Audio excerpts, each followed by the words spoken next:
ഒരു ചലഞ്ച് ഉണ്ടായിനി അക്സെപ്റ്റ് ചെയ്യോ? സമീർ മഞ്ചേന്റെ പേജ് ഫോളോ ചെയ്താല് 100 ഉണ്ട്. സൂപ്പർ ഫോളോവർ ആണെങ്കിൽ 500 ഉണ്ട്.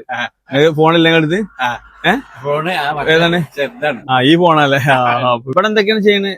ഇവിടെ ഇപ്പോ ഗോരുമ്പള്ളം സർവത്ത് സിഗരറ്റ് അങ്ങനെയുള്ള സാധനമുള്ള അതും കച്ചവടങ്ങളും കാര്യങ്ങളൊന്നും ഇല്ലല്ലേ? വളരെ സങ്കട മരുന്ന് അങ്ങനെ ഒന്നും കൊണ്ട് കിട്ടൂല. അങ്ങനത്തെ ഒരു അവസ്ഥയാണ് ഇപ്പൊ. വീട്ടിലാരൊക്കെ കുട്ടികളൊന്നുമില്ല? എന്റെ മക്കൾ ആകെ ഞാനും പെണ്ണുങ്ങൾ രണ്ടാക്കിപ്പോ പ്രായമായി. ഒന്നിനും വലിയ വരുമാനമില്ല. അങ്ങനെ കുടുങ്ങാണ്. ഇവിടെ എപ്പോഴാ തുറക്കല് നിങ്ങളെ കട? കട ചിലപ്പോ 10 മണിയാവും, ചിലപ്പോ 8 മണിയാവും. ഇങ്ങനെയൊക്കെ തുറക്കല്. ഒന്നാമത് വെച്ച ഒന്നും ഉണ്ടാവില്ല അതില്. പിന്നെ ആരെങ്കിലും കണ്ടുകാണ്ട് എന്തേലും പറഞ്ഞുകാണ്ട് വാങ്ങിക്കാണ്ട് സാധനം വാങ്ങേണ്ടി വരും. ഒന്നും ഇല്ലല്ലോ. ഉച്ചവരെ തുറക്കലുള്ളൂ.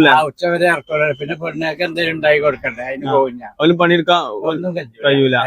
ഇത് പറ്റ പൊളിഞ്ഞാണ് ഈ ഭാഗങ്ങളൊക്കെ പറ്റ പോയി. എപ്പോഴും എല്ലാരോടൊക്കെയാണ് ചോദിക്കാൻ പറ്റും.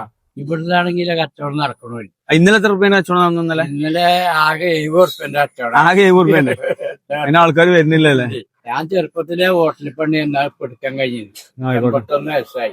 കുറഞ്ഞ പൈസന്റെ കച്ചവടം നടക്കണുള്ളൂ. അപ്പോൾ ചെലവും കാര്യങ്ങളൊന്നും കഴിയാനൊക്കെ ബുദ്ധിമുട്ടാണ്. നിങ്ങള് ഇതിലൊന്ന് പാസ് ചെയ്യണമെന്നുണ്ടെങ്കിൽ ഒന്ന് വാങ്ങിക്കാണ്ട് സഹായിച്ചു കൊടുക്കട്ടോ. നമ്മളൊക്കെ ആയിട്ട് മഞ്ചേരി കച്ചേരിപ്പടി ബൈപ്പാസിലെ സ്റ്റാൻഡ് കഴിഞ്ഞിട്ട് ഈ ഹിപ്പോപ്പിന്റെ അടുത്തായിട്ടാണ് ഇയാളെ പെട്ടിക്കട ഉള്ളത്.